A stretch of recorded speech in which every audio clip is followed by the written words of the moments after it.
Welcome. Glad you're here. Introduce the last piece of the staff, Mr. Josh Jamieson from the University of Oregon.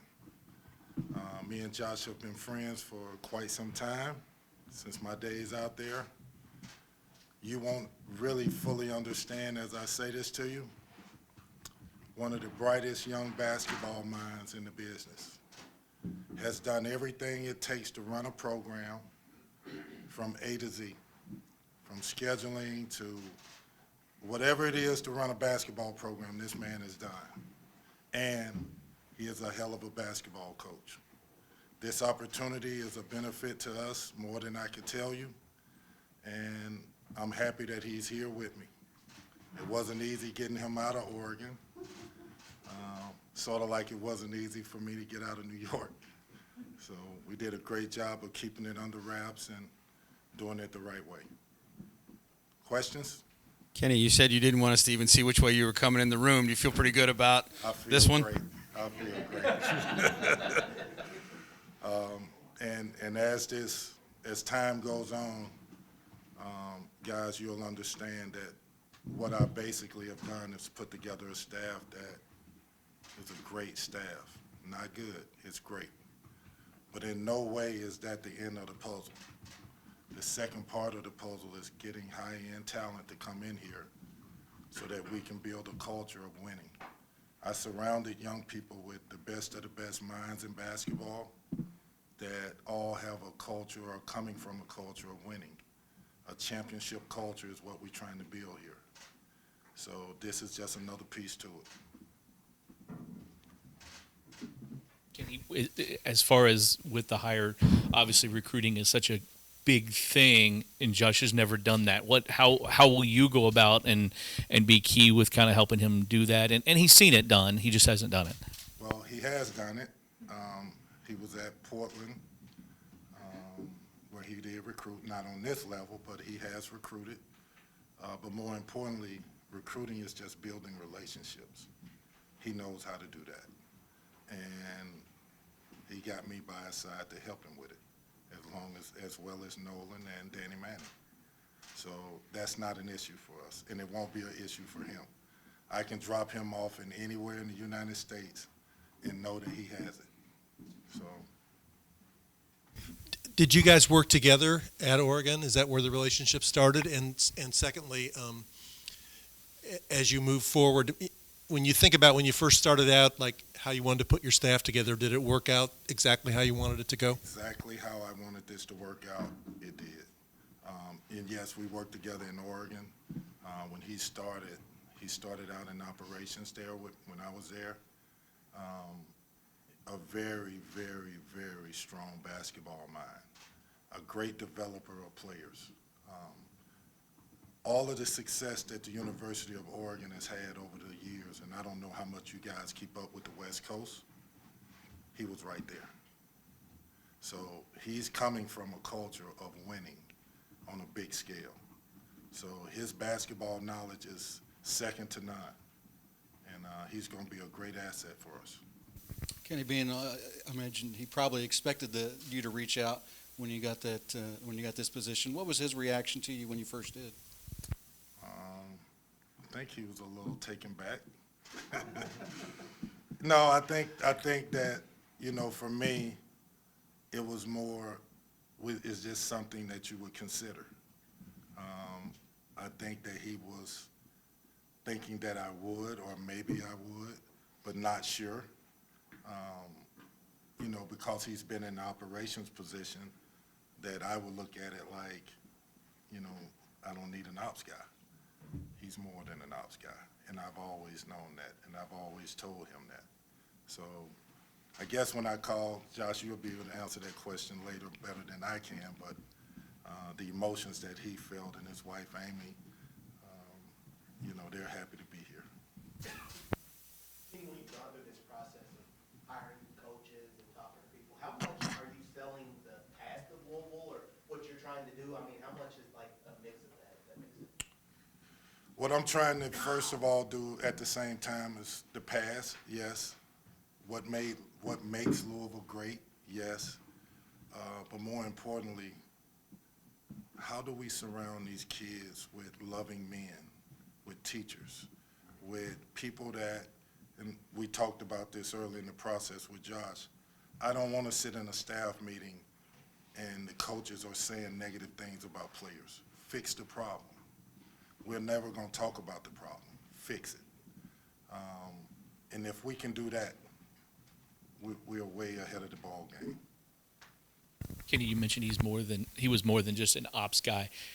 How much does that help having an assistant coach now by your side, that you'll have an ops guy, you'll have, Kenny, you'll have other people? How much does that help you to have someone else like that who's on your staff? Tremendous help. His background, graduated business school, very organized, put together practice plans, game prep. Guys, when I tell you this man is really smart, I'm undersaying it, if you understand what I'm saying. He's more than what I'm telling you, and over time, you'll see his impact on this program. Kenny, now that you have a full staff, how do you think maybe what these guys do complements each other? What do you think about them in terms of a unit? It was why I put the staff together the way I did. I wanted like-type minds, people that the core of who they are about giving their knowledge, giving their experiences, people that can sit in a room and not be worried about the next person and what they're saying, that can be open and can work together. Again, in a million years, I could never thought that I would be able to put a staff together like this. I really believe I have the best staff in college basketball. And as somebody who was an assistant for a long time, how important is it that for you that you give guys a voice, that assistant coaches feel part of it? It's vital. I never want to stifle guys from having a voice. And what I basically have done is I hired guys and told them all, you will be coaching. I need your input. You're going to have a voice with me, and that's refreshing for them. And they'll embrace it, and they get to coach. I mean, it's one thing to recruit. It's one thing to be in the gym, just you and a kid, but it's another thing to talk about game plans, talk about strategies to a team, and each guy will do that.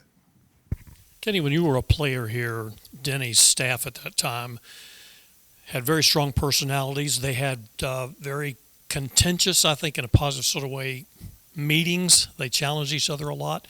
Do you envision that type of staff where guys are very strong-minded and challenge each other?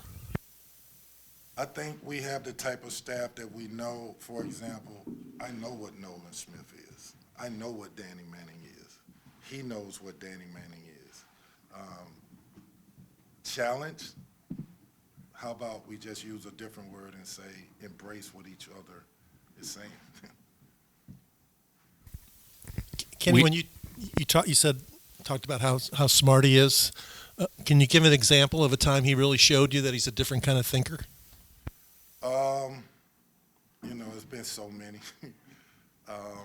When you talk about a person that is maybe doing the whole schedule for a team, when you talk about a guy that's organizing everything that it takes to run a program, practice plans, gym times, the business of what it takes to run a program, the budget, A to Z.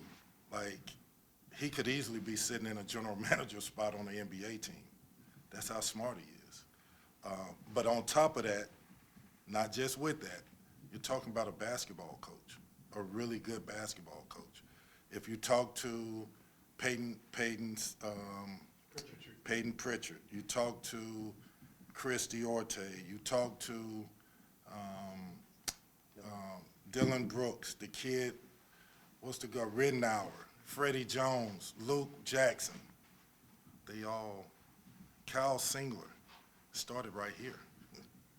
So he's a basketball coach. Kenny, you've been waiting for your opportunity here for a long time, and I know Danny's been a head coach before, but do you also want to help some of these assistants, if they choose to want to go be head coaches one day, kind of groom them and get them ready for their opportunity? I think that's a part of why I hired him. Is it easier to work for a guy that's going to tell you, I need you to be great, and when your opportunity comes to go take it and run with it? Or do you want to work for a guy that's not going to tell you when opportunities come and try to hold you back? I think in order to get the most out of people, they got to know you care. Not just the kids. How about the coaches as well? We know you like to be secretive now, but we have to ask: how is the rest? I mean, the rest of your staff, is it coming together well? When I'm finished with the whole gamut of putting the whole thing together, you'll see it's going to be even more special. There's a lot that goes into this, probably more than I expected when I first started. But what I'm trying to do is, again, surround young people with the best of the best. So I feel good about it. Kenny, just in the years you were away with the Knicks, the transfer portal changed so much about the way you recruit. How's that process been, and how have you felt about the reception kind of you guys have gotten there? Feel good about it. A lot of it is helping young people cipher through what's real and what's fake. The NIL, so many schools are telling kids a lot of different things. What's true, what's not true, what's important, what's not important. So it's been a little different, but, I feel like at the core of it, if you're honest with people and you tell them the truth, that, they'll want to be on board with what ultimately they want to do.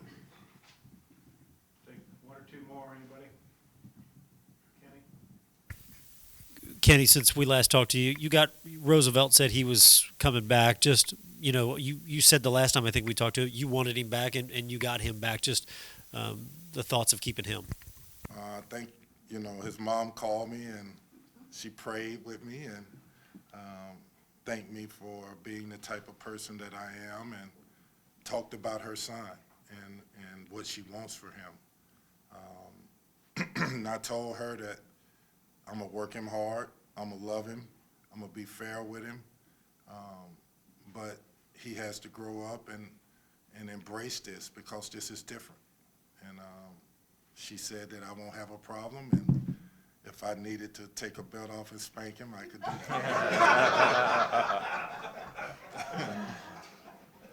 Sort of like that. She didn't say it exactly like that. All right, Kenny, we'll let you. All right, guys. Jerry Eves, you didn't ask me a question. It's all good. Okay, I love you. All right, we'll let you shift over to the middle here a little bit. Everybody, I'll put you right here in the middle. All right, we'll go ahead and open questions up for Josh.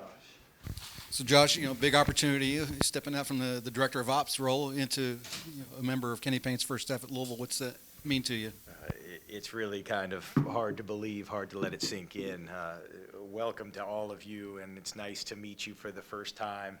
For me, this is a culmination of a lot of years of a tremendous relationship with Kenny and a shared philosophy that we've had about the ability to do things a certain way. And I'm over the moon for the chance to get here and to really be part of the program that he's putting together. I think it's a new day in Louisville.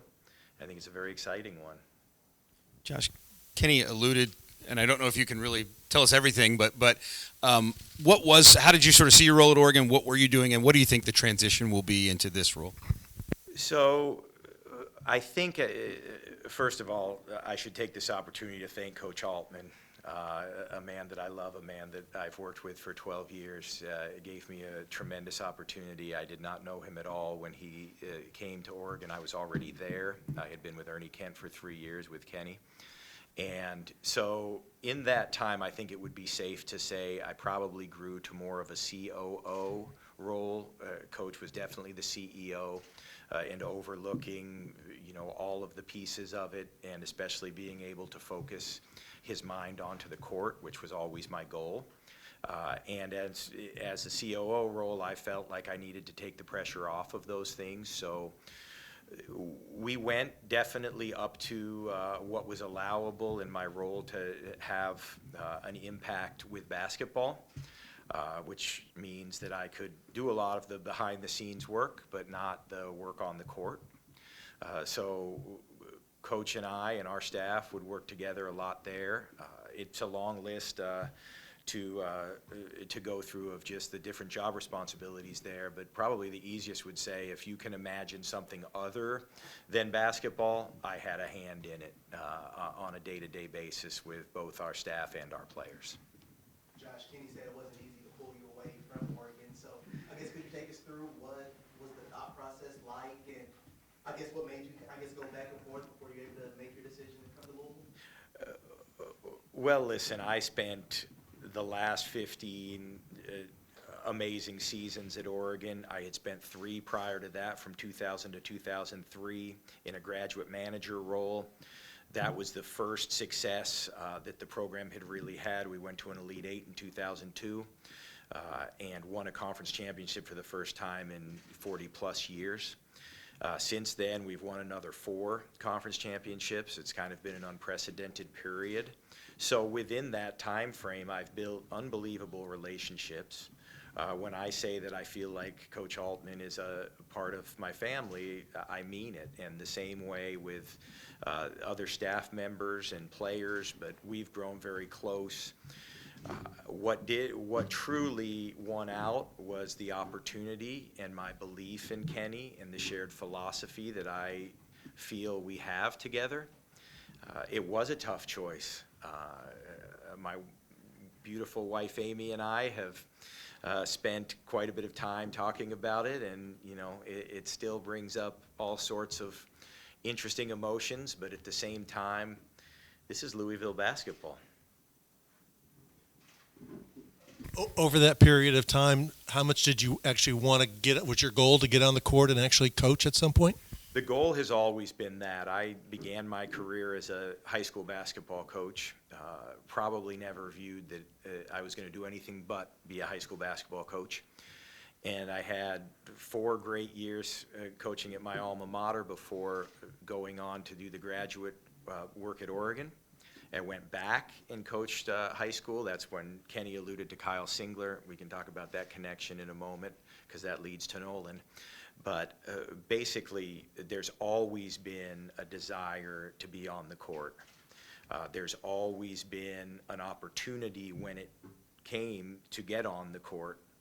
And it's something that I've never wanted to let get rusty, and it hasn't. I know you had some quotes from Payne that he talked a lot when we were discussing this about pre-draft preparation and those things that he was doing that gave me a real opportunity to spend kind of that COVID period in a high intense kind of workout regime. And so I think any of our former guys would say when I have had chances to step in, and if you keep in mind some of the rule changes from the last couple of years have allowed me to be on the court when other staff members were away. And I was the designee when there was staff that was traveling for recruiting or any other purposes. So I've definitely stayed up on that. It is an art, it is also a science, and I think I've studied both of those. Josh, what's it like? I think the whole career that you've gone through was out in Oregon, kind of in the Pacific Northwest. What's it like to be just moving to a different part of the country and doing something new? Exciting, brand new and exciting. I don't think in life that there's any way you can know what's around the corner. So when this opportunity came up and Amy and I had the opportunity to make the decision to come here, it was long deliberated, but it also seemed to make a lot of sense. The recruiting question that asked Kenny earlier. I mean, it's been a while since you have, but you've seen it, you know it, you probably coordinated the recruiting efforts. How what will that be like for you to jump back in? I think that's a totally fair question, and one that thankfully through my relationship with Kenny he had no doubt about. I have no doubts either. What it will be is just getting back out, building the relationships, continuing to build on ones that are already there. People get caught up in what the operations position does. There's still a great deal of interaction, again, within what's allowed. So I can certainly get to know all of the AAU and all of the travel coaches, and it was a benefit to be at Oregon because we did have a lot of proximity to Portland, where there was a lot of different events where people came in nationally. I don't have any concerns about it, and probably the strength of that comes from I know Kenny doesn't. You talk about doing basketball things right up to what's allowed. Did that include, and were you talking to coaches about strategies? Were you talking about offensive and defensive philosophies, that kind of stuff in your role? Oh, absolutely. It's interesting because in most cases people don't really understand what it's like behind those office doors. But my position as director of operations or executive director for the last year still allows me to sit in and watch and be part of planning, be part of discussion. It really just limits it to the presentation to the team. Everything else, up into including, written reports and other things, is totally and completely allowable and was totally in the scope of my position. What was your connection to Kyle Singler and then to Nolan? Okay, so I grew up in Medford, Oregon. I attended South Medford High School, and we grew up. My home, which my mother still lives in Medford, is 2 streets away from Ed and Chris Singler's house, Kyle's parents. And so when I returned from my time at University of Portland and coached at South Medford, were Kyle's junior and senior year.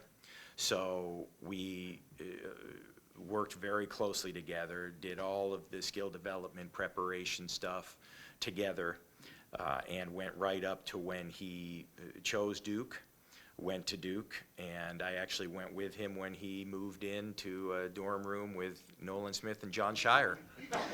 So it was, it's amazing how the world works. Have you talked to Nolan? Does he remember that? You know what? Nolan and I have been, of course, in touch. We've played against Duke a couple of times. We played against him in the NCAA tournament and have been in the same places. He remembers. I still actually have a Smith Shire Singler Attorneys at Law T-shirt from the 2010 championship games. So, yes, I'm sure we have not talked as you guys alluded to the amount of secrecy to this position. I have not had any conversations with Nolan or Danny or my mom's lucky to know. I was gonna say what has this been like? First of all, I guess go back. Did you expect Kenny? He said he thought you might expect him to call you. Did you expect him to call you for this? And then what's it been like to try to keep this a secret? So the thing with my relationship with Kenny is that it's not something that I would ever take for granted. And with that, I did not reach out to Kenny at any point with any indication that I was interested, because I felt like that would compromise the relationship that we already had, which was that this was never going to be based on a what can you do for me scenario. And I think that sometimes gets lost, and to my values, that was the right thing to do. It moved very slowly. I don't want you all to believe that this was something that has been long planned out. It has not. I don't know how much I'm supposed to say, but I can tell you that I did not have a formal offer letter until, was it yesterday morning or 2 days ago? 2 days ago. So it's not as though, and it's important to me that I state that because in speaking with Coach Altman, I let him know, and Kenny reached out to him. Kenny did an amazing job contacting the people that he felt like he needed to, because he knew that I was a large part of that program at Oregon, and there's some prominent people that we are very close with that needed to at least be aware. And he also reached out to Coach, and then it did get quiet for a while, and in that time, I actually wasn't 100% sure, and he'll tell you, I never called to ask him the status of anything. I never called to determine where things were. Again, had he made a decision in a different way, I would have loved and respected him exactly the same. So when he was named the coach here, did you think, gee, I hope he gives me a call? I actually had more people that sent me messages just based on people that knew the strength of our relationship that said, well, when are you moving?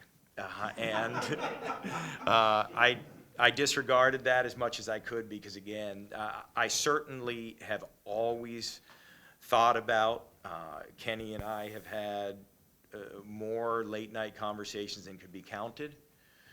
And in those, we've always discussed wanting to do something the way that he had this vision for, and that I felt like I shared a vision for. And so definitely had interest. He and I spoke about the job before he had decided whether or not he was going to do it. So he didn't have to offer you Kentucky Derby tickets to get you to come He did not. He did not. No, as a matter of fact, we're leaving because we won't be here for it. But I've heard it's a really fun time. So we'll be here going forward. My wife's picking hats out. So This is the third one of these press conferences we've done where one of Kenny's assistant hires is effusive about him, Sure. what they like about him, that there's a kind of a personal affection element to it. What is it about Kenny that seems to draw that out of people? It's really hard to describe in words just the feeling that he gives to people. I have watched what he has done for young people, what he has stood by and never strayed from the values of putting the young men and their families first. In believing that there's a right way and a wrong way to do things. There's just so many instances, some I'm more comfortable talking about even than others, just because, I've seen some personal instances where Kenny's compassion, his loyalty, his ability to bring out the best in people, that's just, those are all admirable qualities that just attract, I think, good people to want to work with him. Do you see some parallels in his experience and yours? That he waited a long time to be a head coach, had some other opportunities, and took the right one. You've obviously been doing something other than assistant coaching for a while and now transitioning into assistant coaching.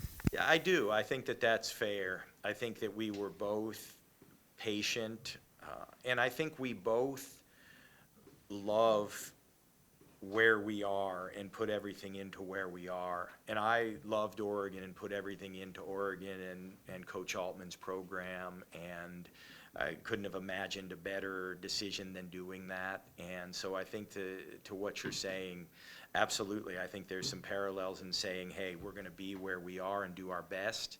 And then when something comes along, you give it the necessary amount of thought, and that's why we ended up here today.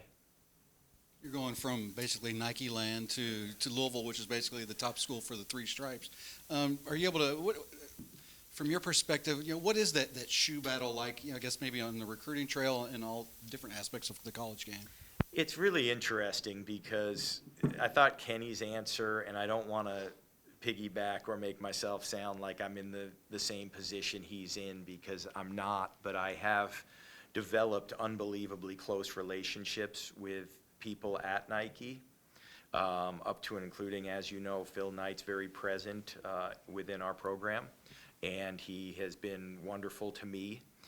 And then a lot of other folks. I spoke with Howard White this morning, who's a vice president of the Jordan brand. Eric Lautenbach, who has been, in charge of college basketball for Nike for a really long time. I worked with Trish Houck, who was a wonderful representative with us. Nico Harrison was there at the time. All of these folks, that were relationships that we made, and everyone, I guarantee you, my phone will be filled with congratulations from those very people.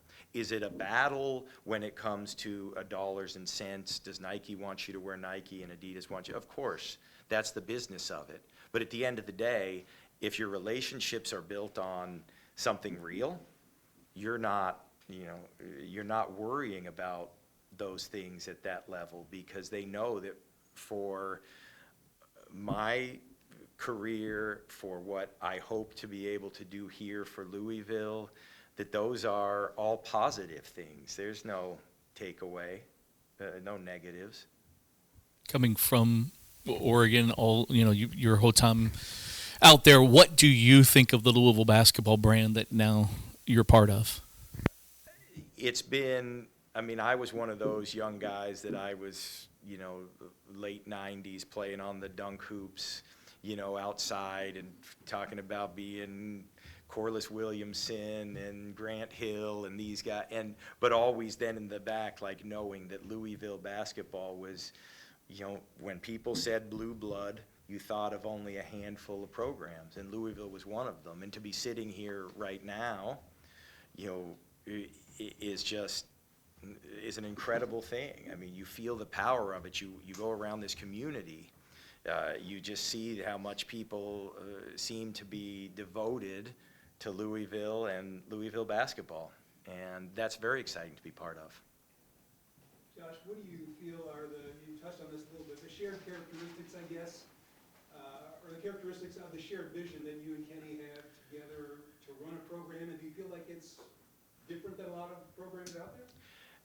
Yeah, the last part of that question I think is complicated, because you never want to deride anyone else for what they're trying to do, and I tend to believe most people are doing the best that they can.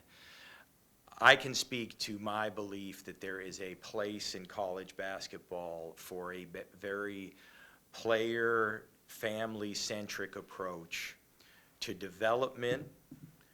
This does not mean rainbows and butterflies. This does not mean that when you show up each day, it feels like you're, living out the ultimate fantasy.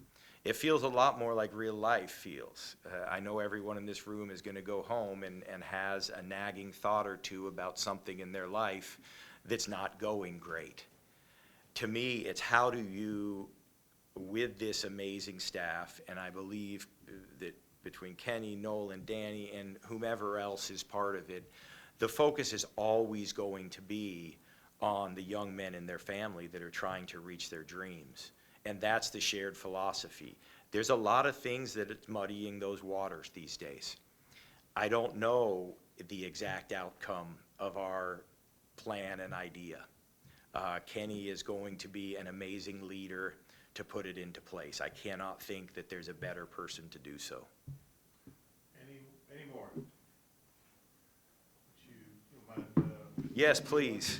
The far, far better half. This is my wife, Amy. Hello. Okay. Great to be here. She is very excited, honey. You want to?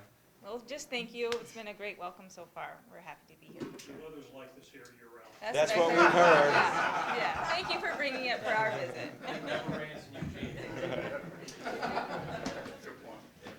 Thank you all so much.